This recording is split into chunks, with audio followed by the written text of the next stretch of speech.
Thank you very much. I ask unanimous consent that Mr. Stearns and Mr. Garrett be allowed to participate, and of course, without objection, so ordered.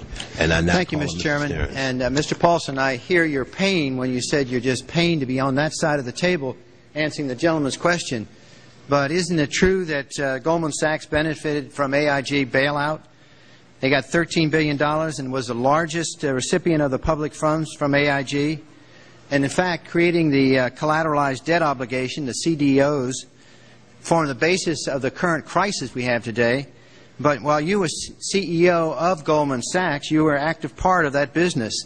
So my problem is when you say you're pained by AIG, I go back to your bait and switch when you came here into Congress and you suddenly decided instead of buying the toxic loans, you're going to go out and start to give money to these people. So if you didn't have any credibility on the bait and switch, how do you have any credibility today to come before us and tell us that you're pained by AIG? Well, let me respond. Do you understand the credibility you have? You came here, you said in this 2.5-page bill that you wanted $750 billion.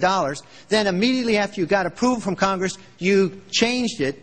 You baited us on, then you switched it, and then you started giving money to these institutions, the top 15 institutions, when all these people who had the loans, you could have worked out a homeowners equity plan around this country to help the people who are actually having their homes foreclosed. And you're helping AIG and you're helping Bank of America and you're bankrupting Lehman Brothers, who was your biggest competition. Isn't there some point you should have recused yourself and said, you know something, all my buddies and Goldman Sachs are over there. You know, I really feel that I shouldn't be making these decisions to make Lehman Brothers go bankrupt, that I really should recuse myself. And the fact is that you're coming here and say you feel the pain of AIG is just, it's just outrageous. Well, I would like to respond to you, Congressman, because I find your statement outrageous. Okay, Mr. Paulson. Well, let me tell you, I have the time, Mr. Paulson. Let me just say one other thing.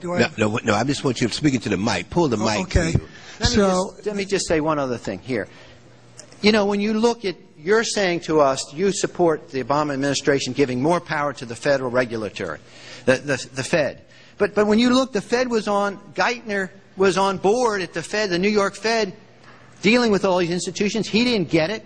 And then we had this fellow who came up afterwards, Mr. Friedman. He was on the Goldman Sachs board.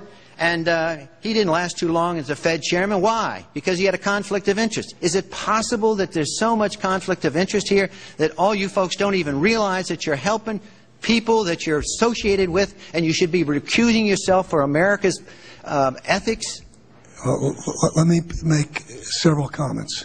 The first comment I will say is I came to Congress, I asked for the TARP, and I asked for authority to purchase illiquid assets. But in 10 days you changed your opinion. We changed because the situation changed dramatically. In 10 days? You betcha. If you look at what happened in that 10-day period, you look at what happened around the world, it changed dramatically. Number one. Secondly, I don't want you to use all my time. Okay, but I want to just respond to secondly. I left Goldman Sachs. I sold my shares in Goldman Sachs. Tax deferred too. You didn't have to pay any tax on your $200 million. I sold my shares in Goldman Sachs. The clause that if you come into the administration, you sell your assets, it's tax deferred. You don't have to pay $200. If you had $200 million profit, and you didn't have to pay any tax. Isn't that true? Listen, is that true or not? Yes or no? It is. You do not pay a profit when someone a tax when someone makes you sell assets. Maybe that was an incentive for you to become Secretary of Treasury, so you didn't have to pay the tax there. Oh. The next thing I would say to you, and say it very, very clearly, is I behaved with the...